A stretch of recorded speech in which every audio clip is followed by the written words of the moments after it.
Hello friends, स्वागत है आपका इंडियन पॉलिटी के एक और नए वीडियो पे। दोस्तों, हम सब भारतीयों को बहुत अच्छे से पता है कि हमें संविधान की आवश्यकता क्यों और कैसे पड़ी। जब अंग्रेज 1600 ईस्वी में व्यापार करने के उद्देश्य से आई थी और उसके आने के उपरांत जो है कई सालों बाद जो है वो धीरे धीरे करके भारत पर जो है अपना कब्जा जमाने लगा। और जब वो कब्जा जमा चुका था, जब वो शासन किया और उसके उपरांत जब भारतीय आजाद होने के करीब पहुंच रहे थे, तब भारतीयों को एहसास हुआ कि नए भारत को जो है खुद का एक संविधान होना चाहिए, खुद का शासन व्यवस्था होना चाहिए। और इसी के उपरांत ही जो है उन्होंने भारतीय ने एक नया संविधान बनाने की जो है मांग की और जो है उसका गठन के लिए जो है संविधान सभा की गठन की। और उसी के उपरांत ही पंडित जवाहरलाल नेहरू जी ने 13 दिसंबर 1946, ये डेट याद रखिएगा, इंपॉर्टेंट हो जाती है। 13 दिसंबर 1946 को इस डेट में उन्होंने एक उद्देश्य जो है पारित किए, उद्देश्य प्रस्ताव जो है पारित किए। और उन्होंने कहा कि भारत का संविधान का जब निर्माण हो रहा है तो उसका जो संवैधानिक स्ट्रक्चर है वो कैसा होना चाहिए। तो 13 दिसंबर 1946 का डेट याद रखिएगा। एक उद्देश्य प्रस्ताव जो है पारित किया गया था पंडित जवाहरलाल नेहरू जी के नेतृत्व में। और भारत का संविधान का मतलब भारत का संविधान एक्चुअल में किस प्रकार से होना है इसका भी जो है बात किए। तो भारत की संविधान की अगर हम बात करें, उसका जो पूरा इंट्रोडक्शन हो या फिर निष्कर्ष हो, वो पूरा का पूरा छिपा होता है इस प्रस्तावना में। और उसी प्रस्तावना को ही उद्देशिका भी बोला जाता है। तो भारत का जो संविधान है, उस संविधान की जो प्रस्तावना है वो पूरे के पूरे संविधान का निष्कर्ष और परिचय बताता है, वही प्रस्तावना। मैं एक बार प्रस्तावना बोल देता हूं कि हम भारत के लोग भारत को एक संपूर्ण प्रभुत्व संपन्न समाजवादी पंथ निरपेक्ष लोकतंत्रात्मक गणराज्य बनाने के लिए तथा उसके समस्त नागरिकों को सामाजिक, आर्थिक और राजनीतिक न्याय, विचार अभिव्यक्ति, विश्वास, धर्म और उपासना की स्वतंत्रता, प्रतिष्ठा और अवसर की समता प्राप्त कराने के लिए तथा उन सब में व्यक्ति की गरिमा और राष्ट्र की एकता और अखंडता सुनिश्चित करने वाली बंधुता बढ़ाने के लिए दृढ़ संकल्प होकर अपनी इस संविधान सभा में आज तारीख 26 नवंबर 1949 ईस्वी को इतर द्वारा इस संविधान को अंगीकृत, अधिनियमित और आत्मर्पित करते हैं। तो इस प्रकार से जो है भारत का संविधान का जो है प्रस्तावना है।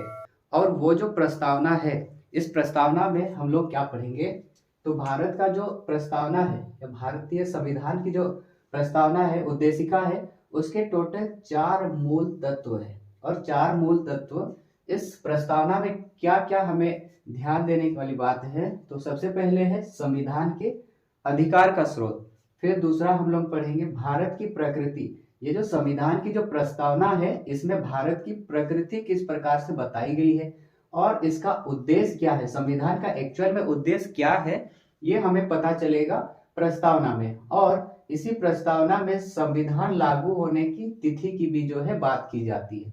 सबसे पहले समझते हैं संविधान के अधिकार का स्रोत। देखिए, संविधान के अधिकार का स्रोत में भारत के जो राजनीतिक सत्ता है, भारत में राजनीतिक सत्ता का जो प्रमुख है वो जनता है, जनता। और हम लोग जब संविधान का प्रस्तावना पढ़ेंगे तो वहां पर भी हम लोग पढ़ेंगे हम भारत के लोग।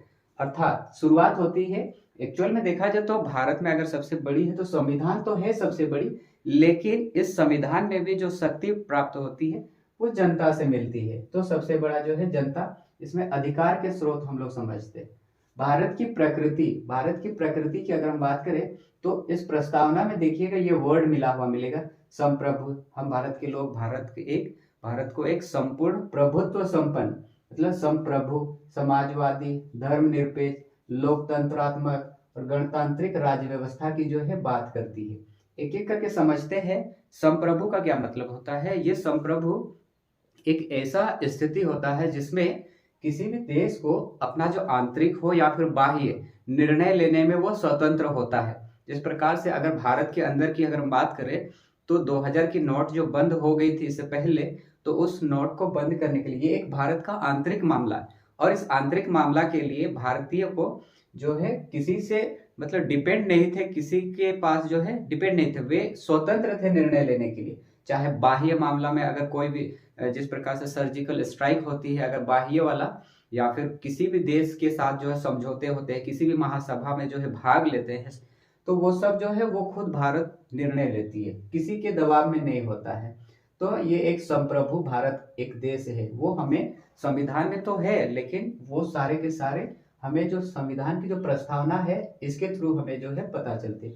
समाजवादी वाला, ये समाजवादी वाला याद रखिए। ये समाजवादी एक ऐसी स्थिति होती है जिसमें जिसमें उत्पादन के जो साधन होते हैं, उत्पादन के जो साधन होते हैं, जैसे संपत्ति हो या फिर पूंजी हो या फिर कोई भूमि हो, पर सार्वजनिक नियंत्रण होता है, सार्वजनिक नियंत्रण होता है और इनके वितरण के समानता पाई जाती है, इनके वितरण की जो है समानता पाई जाती है। ये हम लोग पढ़ते हैं समाजवादी वाला में। भारत एक जो है धर्मनिरपेक्ष वाला जो है देश है। लोकतांत्रिक वाला में याद रखिएगा, लोकतांत्रिक एक ऐसी शासन व्यवस्था होती है जिसमें जनता अपने लिए खुद शासक चुनती है। तो भारत एक लोकतांत्रिक देश भी है। इसमें जो अब्राहम लिंकन है उनका जो वाक्य है, जनता का, जनता के द्वारा, जनता के लिए, तो इस प्रकार से लोकतांत्रिक एक ऐसी शासन व्यवस्था होती है जिसमें जनता अपने लिए खुद शासक चुनती है। गणतांत्रिक राज्य व्यवस्था का मतलब है इसमें कोई वंशानुगत वाला क्रम नहीं होता है कि राजा का बेटा राजा ही बनेगा, राजतंत्र नहीं, यहाँ एक गणतंत्र वाला है। भारत जो है गणतांत्रिक, तो राज्य व्यवस्था में हम लोग लोकतांत्रिक राज्य व्यवस्था और गणतांत्रिक राज्य व्यवस्था हम लोग पढ़ते हैं। उद्देश्य वाला में याद रखिएगा, उद्देश्य वाला में न्याय की बात करता है। तो भारत के जो संविधान है उसमें हमें जो है न्याय मिलता है, स्वतंत्रता, समानता और बंधुत्व की हम बात कर सकते हैं।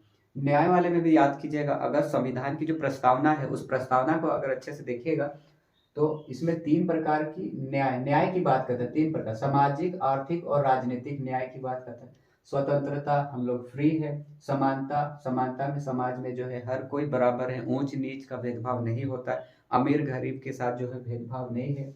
बंधुत्व, एक आपसी भाईचारा जो है हम लोग आपस में रखते हैं। तो संविधान के जो उद्देश्य है वो हम ये पढ़ते हैं। और संविधान का जो प्रस्तावना है, इसी प्रस्तावना में हम देखेंगे एक डेट अंगीकृत किया गया है। अब देखिएगा लास्ट तरफ में 26 नवंबर 1949 ईस्वी को जो है तो संविधान लागू होने की तिथि जो है वो भी बताया जाता है। पारित तो हो जाता है 26 नवंबर 1949 ईस्वी को। इस दिन हम लोग संविधान दिवस मनाते हैं। और 26 जनवरी 1950 इस दिन को जो है संविधान लागू हो जाती है। इसीलिए जो है संविधान लागू होने के उपरांत ही हम लोग इस दिन गणतंत्र दिवस जो है मनाते हैं। तो ये याद रखिएगा संविधान के बारे में। और इसके बाद जो इम्पोर्टेंट हो जाती है कॉम्पिटिटिव एग्जाम की दृष्टि से, वो याद रखिएगा कि संविधान की जो आत्मा है, संविधान की आत्मा, इस प्रस्तावना को कौन बोले थे? तो ठाकुर दास भार्गव। ठाकुर दास भार्गव जो है संविधान की आत्मा प्रस्तावना को कहते हैं। N.A. पालखी वाला याद रखिएगा, ये इस प्रस्तावना को पहचान पत्र बोलते हैं। उसी प्रकार से संविधान की जो जन्म कुंडली है वो बोलते हैं K.M. मुंशी। हमारा जो भारतीय संविधान की जो प्रस्तावना है, ये प्रस्तावना संविधान की जन्म कुंडली है, ये K.M. मुंशी बोलते हैं। और इसी संविधान की जो प्रस्तावना है, इस प्रस्तावना से एक इम्पोर्टेंट ये भी हो जाती है कि इसका उद्देशिका जो विचार है, ये विचार कहाँ से लिया गया? तो ये विचार लिया गया है USA से, अमेरिका से जो है इस प्रस्तावना का जो है विचार लिया गया। और अगर इसकी भाषा की बात करें तो वो लिया गया है ऑस्ट्रेलिया से, इंपॉर्टेंट हो जाती है। अब तक की अगर हम बात करें संविधान की प्रस्तावना का, तो सबसे पहले जब भारत की संविधान जब लागू हो गई थी तो भारत की संविधान की जो ये प्रस्तावना, ये जो उद्देशिका है, उस उद्देशिका को बोला जाता था कि ये भारतीय संविधान का एक अंग है। और अंग है, लेकिन उसके उपरांत जब इसमें 2 विवाद हम लोग को याद रखना है, वाद, एक है बेरूबारी संघवाद, बेरूबारी संघवाद जो कि 1960 में हुई थी। 1960 में बेरूबारी संघवाद, ये इंडिया और पाकिस्तान के बीच की जो सीमा है, रेड क्लिफ रेखा, उससे संबंधित ये विवाद वाला है 1960 में। तो बेरूबारी संघवाद याद रखिएगा, ये इसमें सुप्रीम कोर्ट ने सर्वप्रथम घोषित किया कि उद्देशिका जो है वो संविधान का हिस्सा नहीं है। पहले तो बोला गया था कि उद्देशिका जो है संविधान का एक हिस्सा है, लेकिन इस वाद के बाद जो है बोला गया कि संविधान का ये हिस्सा नहीं है। देखिए आर्टिकल 368 बोलता है संविधान की संशोधन, संविधान का संशोधन, और 368 पे संविधान का हम लोग संशोधन करते हैं, संविधान का। अब इसमें बोला गया है कि सुप्रीम कोर्ट ने सर्वप्रथम घोषित किया कि उद्देशिका जो है वो संविधान का हिस्सा नहीं है, और हिस्सा नहीं है तो उसका हम जो है संशोधन नहीं कर सकते, संविधान का संशोधन करते, और ये संविधान का हिस्सा ही नहीं है तो हम उसका संशोधन कैसे कर सकते? तो इस प्रकार से सुप्रीम कोर्ट ने ये जो है घोषणा दी लेकिन इसके बाद एक और घटना घट जाती है 1973 में। ये वाला जो वाद है याद रखिएगा, केशवानंद भारती बनाम केरल राज्यवाद। केशवानंद भारती और केरल राज्यवाद ये 1973 में हुआ था। ठीक इसका अपोजिट वहां बताया जाता है कि यहाँ जिस प्रकार बोला गया था कि संविधान जो है ये संविधान का हिस्सा नहीं है उद्देशिका, लेकिन यहाँ पर बोला जाता है 1973 में कि ये जो उद्देशिका है, ये जो प्रस्तावना है, वो संविधान का ही भाग है, और संविधान का भाग है तो इस पर हम संशोधन कर सकते हैं। लेकिन सुप्रीम कोर्ट ने एक बात और बोलता है कि भारतीय संविधान का भाग है, इस पर संशोधन कर सकते हैं, लेकिन इसका जो बेसिक स्ट्रक्चर है, मूल ढांचा है, उस पर कोई परिवर्तन ना हो।